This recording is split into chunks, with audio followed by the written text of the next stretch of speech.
Hello and welcome back to another MTG Josh video, and today's video will be the fifth and final Praetor from the original Phyrexia set, and we're looking at Vorinclex, Voice of Hunger. So this is a very meaty boy, 8 mana 7/6 trample. Whenever you tap a land for mana, add 1 mana of any type that land produced, so basically double your mana. And whenever an opponent taps a land for mana, that land doesn't untap during its control's untap step. So that's divide their mana by 2 essentially. The way you want to build this deck, I've actually made this to be more of a control-y shell. So we've got quite a lot of 4 to 6 drops, and that's to ensure we can utilize our double mana accordingly. Because you don't really want to have a super aggressive curve, because what would happen is you'd get this guy out and you wouldn't really have much to do with the mana. You could even go for more X cost spells. But yeah, I've tried to go for some really good mid-range to late game threats. Some of the magical Christmas land cards that I'd like to see me resolve. You've got Nyx Bloom Ancient. Whenever you tap opponent for mana, it produces 3 times as much of that mana instead. So when you combine this with Vorinclex, you're getting a crazy amount of mana there. So I'm pretty sure it stacks. So it's times 3, this is times 2. So it's 6 times mana, I think, if you have this out. And then if you have Nissa out, your forest tap for an additional green. So as you can imagine, this is getting into crazy mana territory, and you can pretty much cast everything in your entire deck. I've tried to go for a bit of a theme in the deck. So the theme is sagas. I'm pretty sure I've included all of the green sagas you can in the build. As you can see here on my list, that is pretty much all the sagas. Let's look at not collected. Yep. So that gives you a bit of something to go towards if you're, you know, a bit loose on the theme, because sometimes with a monocolor deck you don't really know where to go. But yeah, the sagas are just really good. They're kind of like 1 to 3 turn planeswalkers, in that they'll come down, they give you an effect, and then they'll eventually go away, but they give you so much value that it's like a planeswalker came and said hello and then said bye. There aren't any enchantment payoffs, because these are some of the only few enchantments within the deck, but you can totally put in stuff that would pay off casting enchantments. But I didn't really want to get bogged behind with that, only because we have got the 6 mana Vorinclex that cares about counters in here as well. So this is like a late game payoff, but I didn't think it really warranted too much, because we can always gain card advantage from a lot of the other spells. You know the classics like Toski, whenever a creature hits you draw a card, Guardian Project. And you also got Great Henge, which you'll probably easily be able to cast once you've got Vorinclex out. So yeah, let's see how the game goes. Don't forget to drop me a like and a sub if you like the ideas that I've shown in this video. And after the gameplay, you can stay tuned for the post-game report, just to see what I thought of the games I had. So let's get into some games then. Opponent goes first with Taste of Karlov, so they're going to be a very removal heavy deck again. It is a shame that whenever we seem to play monocolor decks, we just get matched up against all the 2+ color decks, and it certainly does feel a bit like you get outmatched. I'd say that's green's weakness. So green relies on creatures, but if we keep facing white-black decks, then that means that we're never going to be able to kind of resolve many things and keep them on the field for that long anyway. Well, we can resolve them, but they'll just die very quick.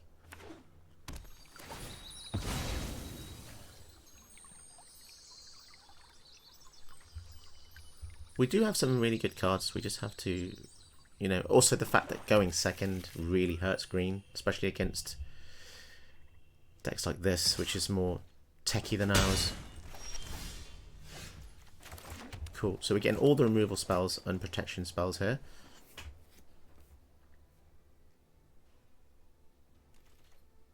Not really sure why they held priority there, unless they wanted to like village rights that or something.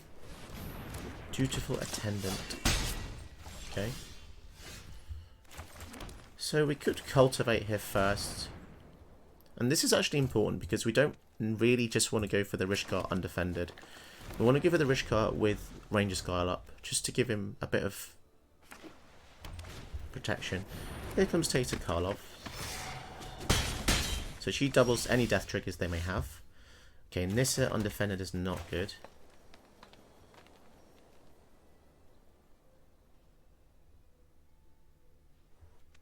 This is interesting. So if we go for Nissa,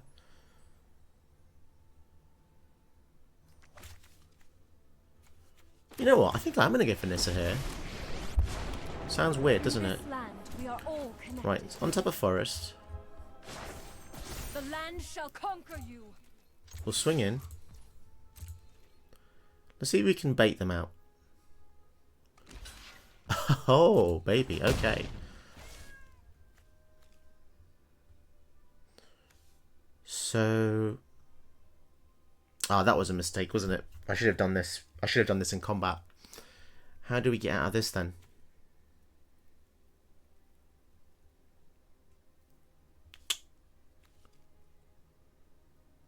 Okay, fine. It's okay. Can still kind of work out, right? Let's see if they attack us with everything, we can still protect it with the Ranger's Guard in combat.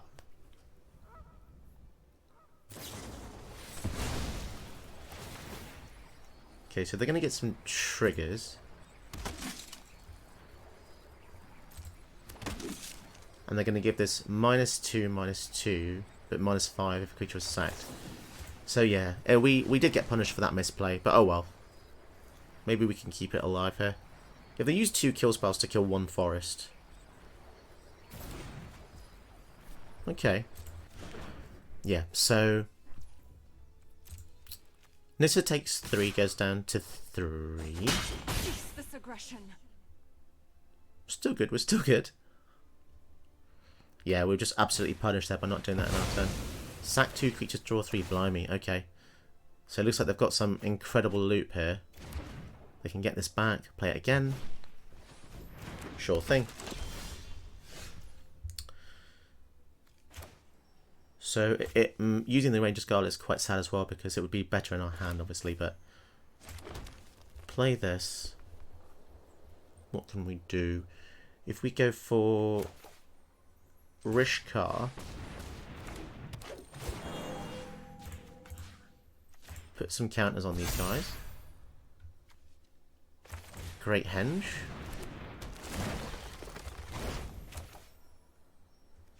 We haven't activated Nissa yet, so we can also go for Tales of Master Sishiro. Put a counter on here. Then we can have the land fight the Taser. Okay. And then we can uptick, untap another land. If we get board wiped, not too worried, to be honest, because depending on the board wipe, if it's farewell, then we are absolutely screwed. Basically anything but farewell.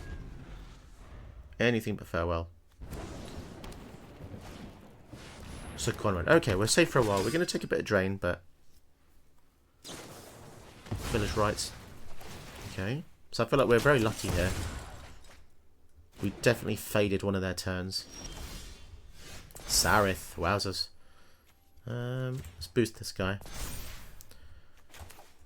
So if we go for Vorinclex, this is going to be pretty awesome. Okay. And then what could we do? I guess we'll do this. Draw another card. Fantastic. And then uptick another land. Be wary of the ground you walk on. Happy to attack with these, just because if they trade Sir Conrad for it, that's fine with me. Obviously, if they board wipe here, they lose Sir Conrad as well. Hexproof is pretty insane. So yeah, this is kind of vigilance, haste, and hexproof. Mad. Absolutely mad.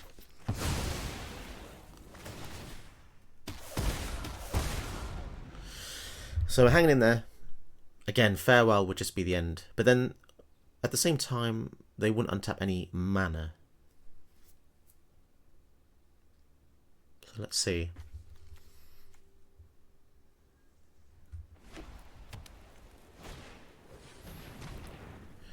Okay, I think we've got them on the ropes here. Yeah, that was just, wow, we really cornered them there. Damn. That was quite satisfying.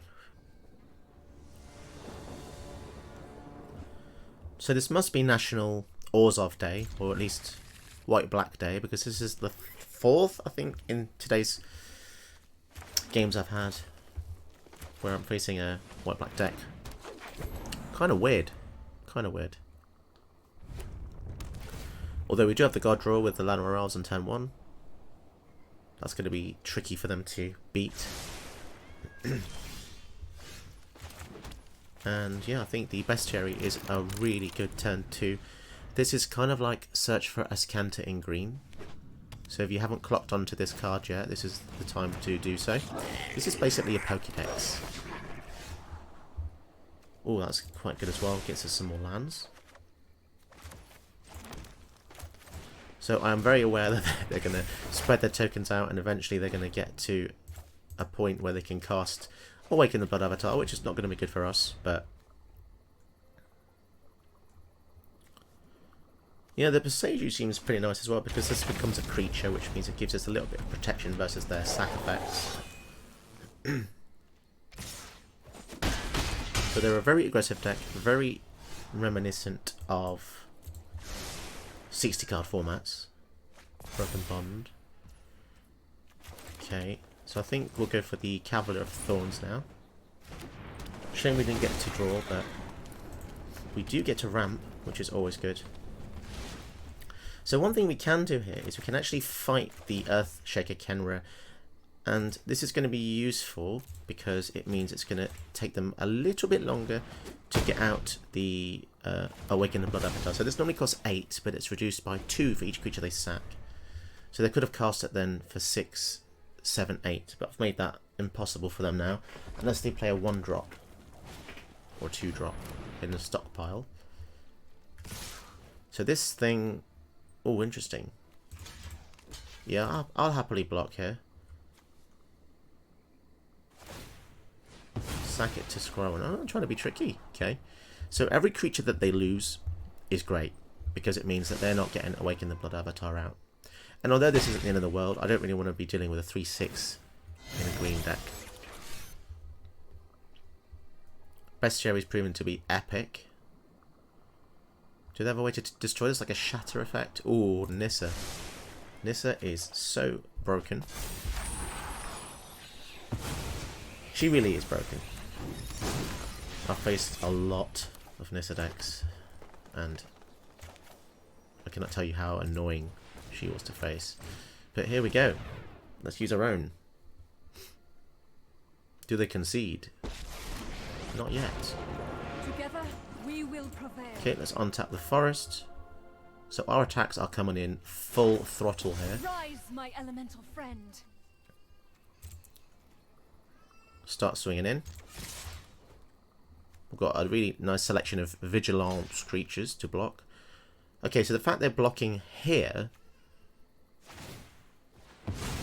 they probably have a board wipe, I reckon. That's my thoughts anyway. So let's draw a card with the Eye of Vecna. And we might as well play some more ramp out, because if they wipe the field, then we're going to have to start rebuilding. And we could even destroy the stockpile, which, you know what, I think I will. Stop them getting any advantage. So a board wipe would be bad. Again, Farewell would be bad, but they don't seem to have much white mana. They've got 1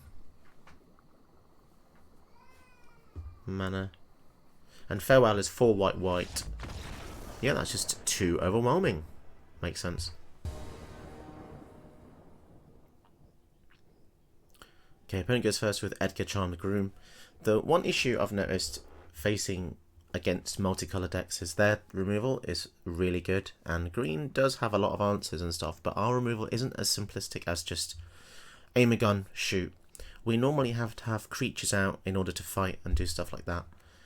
But saying that, we've got 3 sagas in our hand, so the value here is incredible. As you can see by the amount of stage of these sagas, you know, you're going to get a lot of triggers here. 4, 5, 6, 7, 8, 9, 10 abilities basically just from these 3 sagas alone, and you've got a Planeswalker with 3 abilities of his own. So if you look at sagas as temporary Planeswalkers, I think it gives you a bit of a better understanding of how powerful they actually are, especially when you consider that opponents can't attack them. So do we really want to get the Song of Freyalise out just yet? I don't think so. We don't have any creatures to take advantage, but after we go for the first Iroan games, this might be useful. And then we've got the Prayer Pond to kill some of the utility creatures. Heliod suggests that it is a life gain build, which is definitely interesting.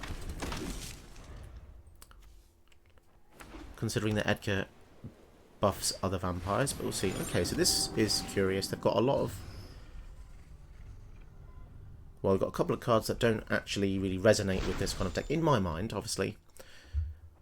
So they're going to have access to 6 to 7 mana in the following turn. Wow, is this some kind of reanimator shell? Not really sure, really. We will have to see.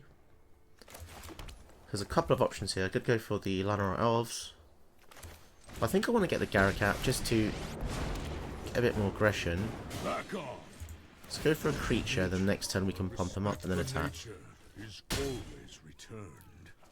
So as you can see, the virtual advantage by having tokens is really powerful. Sometimes sagas can become creatures in their own right. So they just use Doomblade on a token, and if you consider that token was 1/4 of this saga, they spent an entire card on 0.25% of ours. So that's a really good rate. So I think what I'm going to do here is pump up our beast. And then I think we'll have it fight the Edgar. So Edgar will flip, becoming the vampire creator, which is kind of annoying.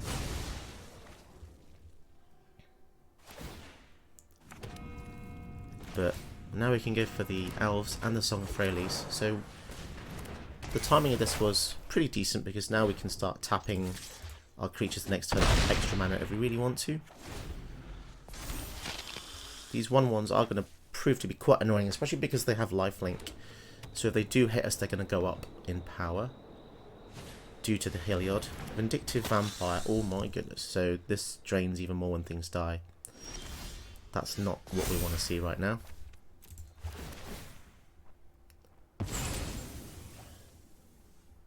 They are at 15. So what to do? Maybe buff something up and then we can swing in. If we go for the Vorinclex, that is a bit risky because we don't have a way to protect him right now.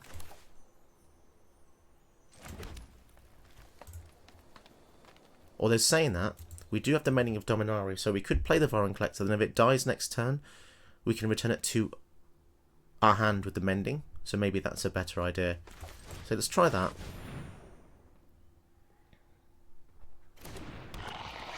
So now they tap any mana.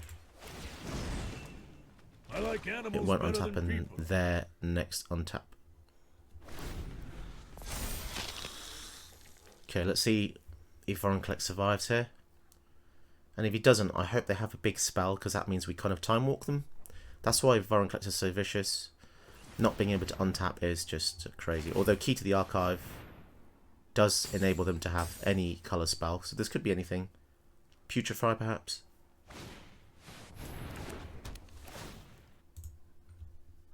Touch the Spirit Realm. Interesting. So they managed to exile our Vorinclex. So we don't actually have a way to get it back from there for now. So we're going to have to put it back into our hand. And an Elspeth as well. Yikes, this is pretty bad. They've had a lot of support cards for an aggro-based commander.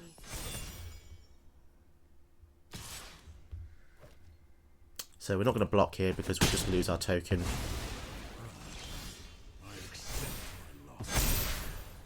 Okay, so we can apply some pressure at least. 6. Maybe we swing everything into the Elspeth here.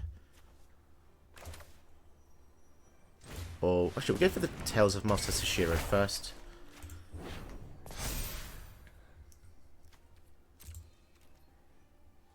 And then I think we'll swing everything into Elspeth just to get her out of the way. Okay, so they don't care about losing her. Dreams of peace have become a nightmare. And then we can go for the Jugan Defends the Temple as well.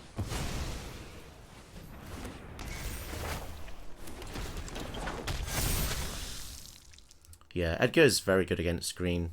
We're going to struggle to deal with their amazing army of infinite vampires, but there you go. Sometimes it's a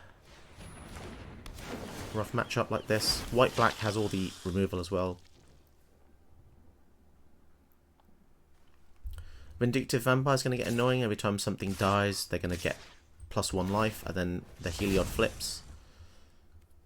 So I think this would be a good chance to double block the Vampire. just to get that trigger out of the way.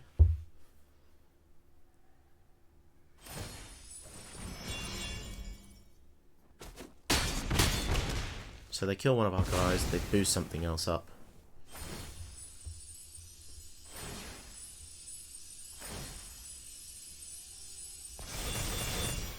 Oh, it's going to be very difficult to deal with there.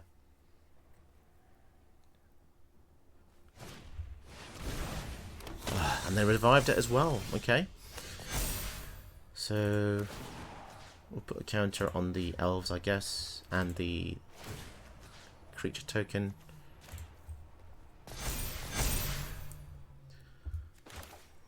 Let's go for the Eye of Vecna. If we get a land, we can also go for the Mending of Dominaria. No land, but we can go for the Azusa of Many Journeys. And then probably just hold back here, because I guess they're just going to block with stuff.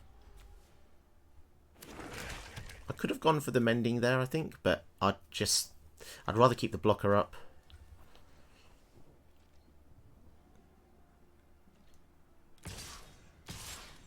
Okay, so they're going to sacrifice their 2/2s in order to make stuff bigger, I guess. But because of this land, they can just keep making more 2/2s. So it's kind of ludicrous. Yeah, they're going to get so many triggers. They'll get lifelink for each of these, and then whenever they die, they get 2 more. So something's going to get up to 4 counters this turn. I'm not really sure how we're going to deal with this, to be honest. Kind of crazy that they're doing all this with the uncommon.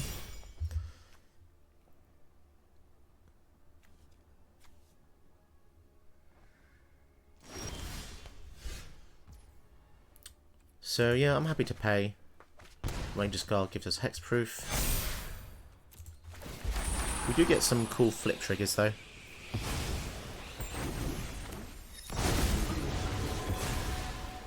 The flying could prove to be useful there. And you know what? I'm actually going to pay 3. Yeah, you know what? Let's pay. We keep the 1 mana open for Ranger's Guile, and that can protect it.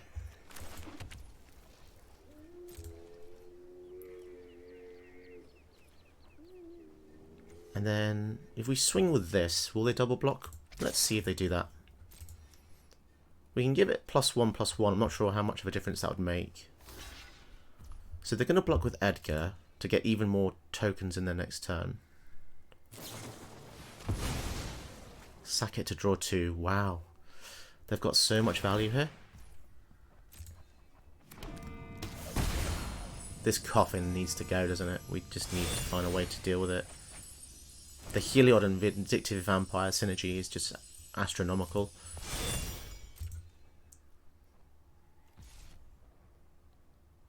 Okay, pass the turn. Honestly, not sure how I'm going to get at this. We might be riding on this Remnant of the Rising Star, but their life gain is insane.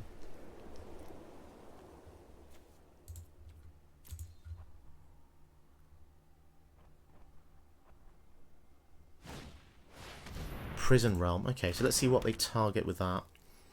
Maybe the Sashiro? Okay, so we can protect this with hexproof. So let's hope they don't have another removal spell. Okay, that's lucky. Annoyingly, they still get to scribe because it's on a separate sentence. The sentences kind of denote the abilities separation, which is quite important. So you'd have to give... I don't think you could stop that second part unless you had something that said ETPs don't happen. So that's a 3/3 now.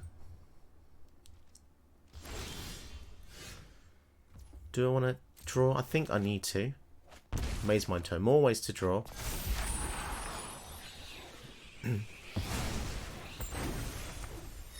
Okay, so when this guy comes in, we can pay 4, 5, 6, 7. So let's pump everything into that. So we're making absolute monsters. And then we can go over the top. Don't think they have any way to stop this.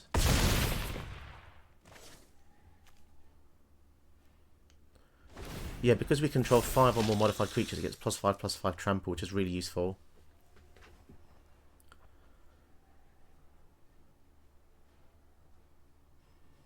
We're just going to have to get lucky. This is a mythic after all. Okay, so they're swinging in with everything. I think this means they have a board wipe. Probably, doesn't it? Okay, let's see what they've got. If they do board wipe, I think we're utterly screwed, but there's nothing we could have done about that. If this isn't a board wipe, then that was a really bad move.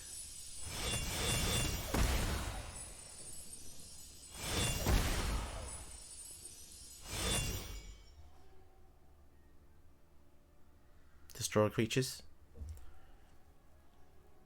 Is it farewell? Farewell would be exile all creatures.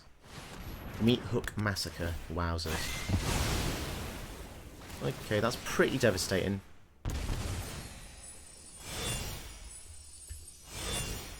Okay, so we're going to be drained for quite a bit here.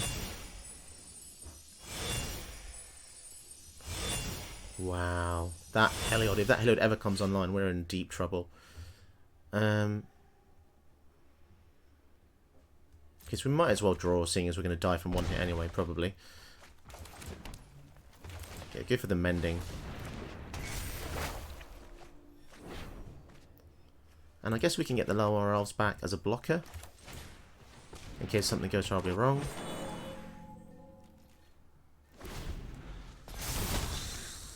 Yeah, I don't think it's been a very fair match, but there you go. Sometimes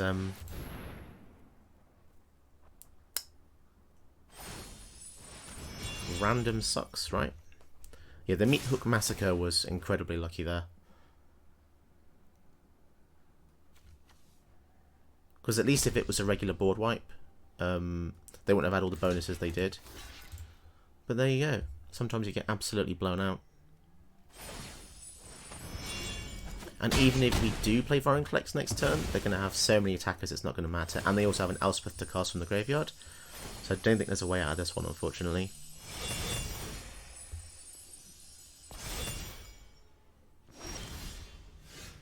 So we might as well pay because we're going to die anyway. Next Bloom Ancient and into the north.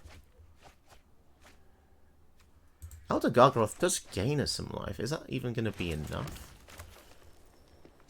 So if we block, we gain 3.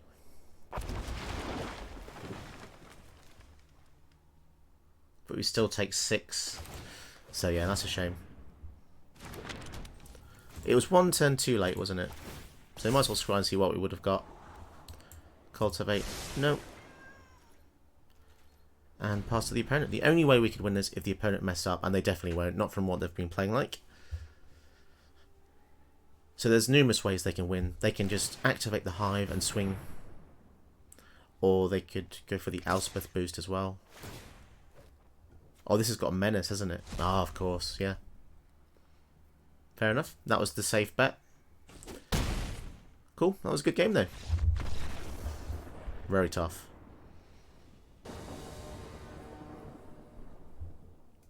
We go first. Holy crap. Dovin Barn. White-blue control build. It could be an aggro build, but we'll have to see. My expectations have been shattered before.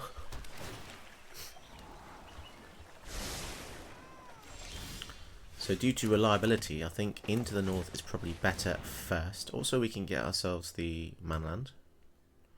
Manlands are very good in matchups where opponents have Planeswalkers as generals, because it helps bypass some of their removal spells.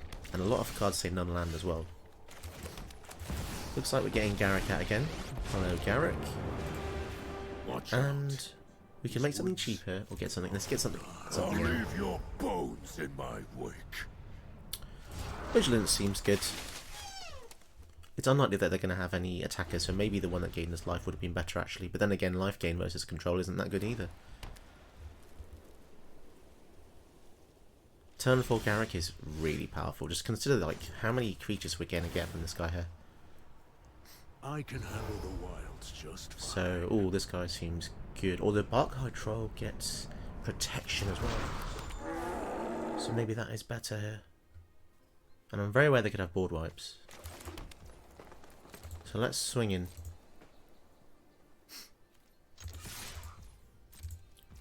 bit hesitant to cast our creatures just yet because we can make them cheaper with Garrick next turn. So let's go for the rock now and then hold back, because if they have a board wipe, they're going to get a 3-for-1. And I'm happy to just sit back and relax, just like this wolf, surrounded in toxic mist.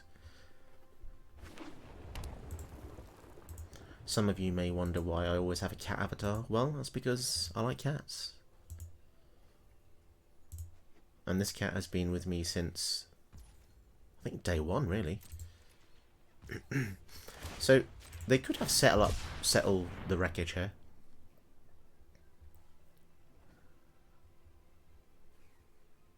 So they're holding priority on cycling a tranquil thicket. What on earth? Okay, so let's go to our turn. Let's take up the Garrick just in case they've got any weird shenanigans. The trail is fresh.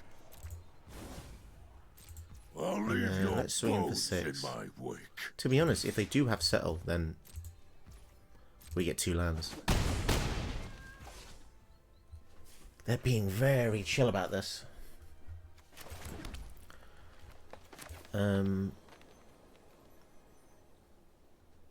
Okay, let's go Rishkar. So if they counter this, that's fine. They don't counter it. So all of our stuff taps for mana now. Pretty cool, and we'll pass the turn. Now if they board wipe in their turn, we're just going to Heroic Intervention and they'll probably quit. So I invite a wipe. There we go. We win the game. Pretty sure. Yeah. Moving on to the next game.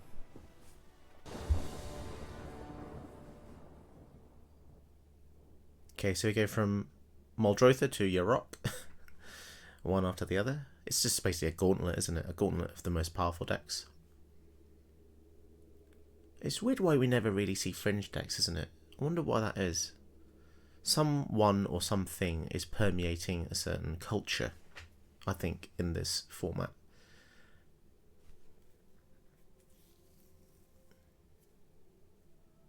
See powerful deck, replicate powerful deck, and then rinse and repeat, I guess. I suppose part of what I'm trying to do on this channel is I want people to be able to see that you don't always have to use the most powerful things to win.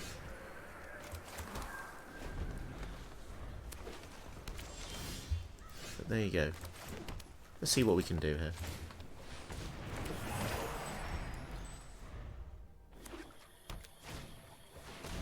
Rejuvenate comes out, so they could potentially miss, but let's see what they get. So they get a land, they can go for Yarok the next turn. Okay, so what we want to do is go for Questing Beast here. And the beast has Death Touch, which means we're going to be able to use the Ravenous Pursuit to hopefully kill the Yarok if they cast it. Or they could just kill the Questing Beast if they have the removal as well.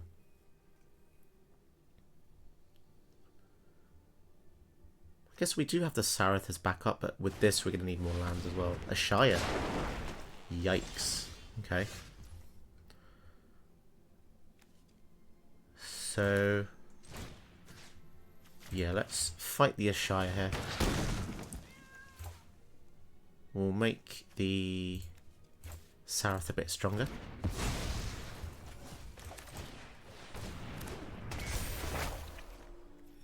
So we did miss a land drop, but we'll see how we go.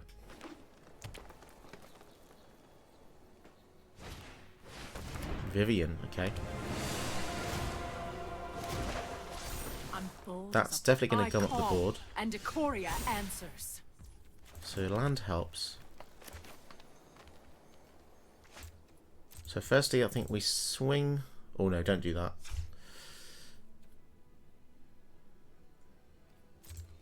Yeah, you have to be careful when your creatures can tap for mana. You don't want to accidentally tap them for mana before combat. Okay, so go in like that.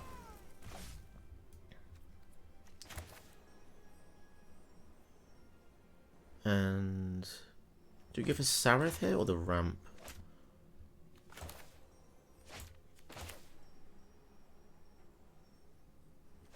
This is tricky. I think we'll go for the Omen. This gives us a land. We missed a land drop. And then, yeah, we'll pass the turn. We've got the Heroic Intervention up in case they target our stuff. Next turn, all of our things are going to get counters and a lot of awesome abilities, so we can probably kill the Vivian if we're lucky. And we can even, with all these abilities on our creatures, we can probably attack through the Yurok. Because Trample and Death Touch means that only 1 damage needs to be assigned to a creature, and the rest goes over the top. Okay, so luckily, they're not going to tutor. I'd like you to meet my friend, Stompy. Memori makes their creatures cost 1 less. Okay.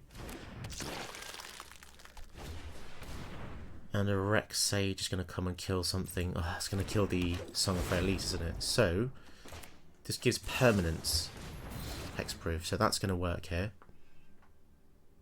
And that's good because we want the Questing Beast to deal ultimate damage.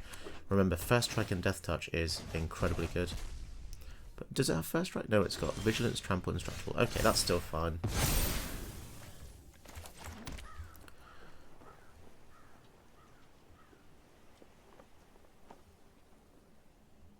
So, Death Touch. Already has Death Touch. Okay, let's swing in to them. So no matter what they block with, it's going to die. Ah, so I don't think... That's interesting. I'm not sure they read it as Indestructible or how Death Touch and Trample work there, but fair enough. Quelled.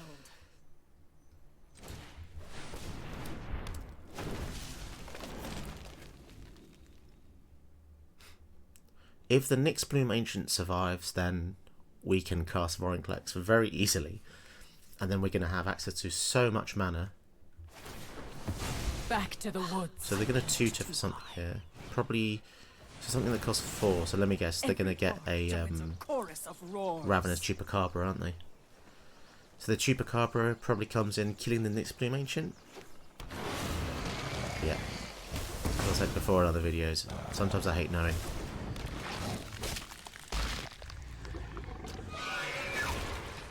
And a Florahedron. Okay. So I guess we go for the Vorinclex. And yeah, let's try and swing in. If they trade with the Yarok, that's fine. If they flicker the Chupacabra, then we're just screwed.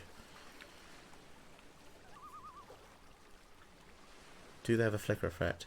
A flicker effect would be devastating because they'd kill Questing Beast and Vorinclex. Great henge. Damn. So they're not going to be able to get much of a turn next time. Wow, as if we won that. Damn. That was... Okay, that was pretty cool. We go first against Muldrotha, and we have a God Hand because of the Lower Elves and a Forest, basically. You can't beat this. Unbeatable start. The look on people's faces when you drop turn 3 spells on turn 2 is pretty cool. I mean, we're not going to do that here, but they could just kill the elves as well. Okay, so luckily we don't actually have a turn 3 drop, so it doesn't matter too much. So let's go for the binding here. This is going to be good to exile some of the crap out of their graveyard. Oh, thank goodness for that. Meat Hook Massacre is in the bin.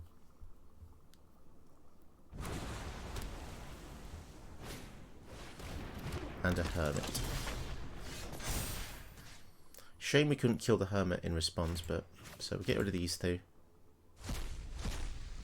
Seems to be a very bog standard deck. You got the Blood Chief's Thirst, Meat Hook Massacre, and you've also got Tail's End. These are basically, this is most definitely a net deck.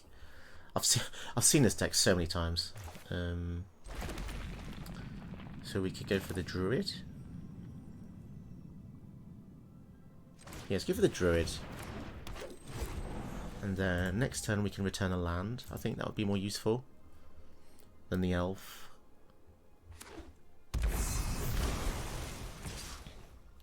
Swinging in. So they don't have any green mana yet, which is interesting. Oh, the scavenging ooze though.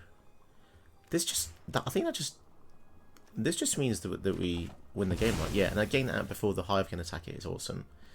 So we'll play the Vestige. Let's try and resolve the Ranger class here.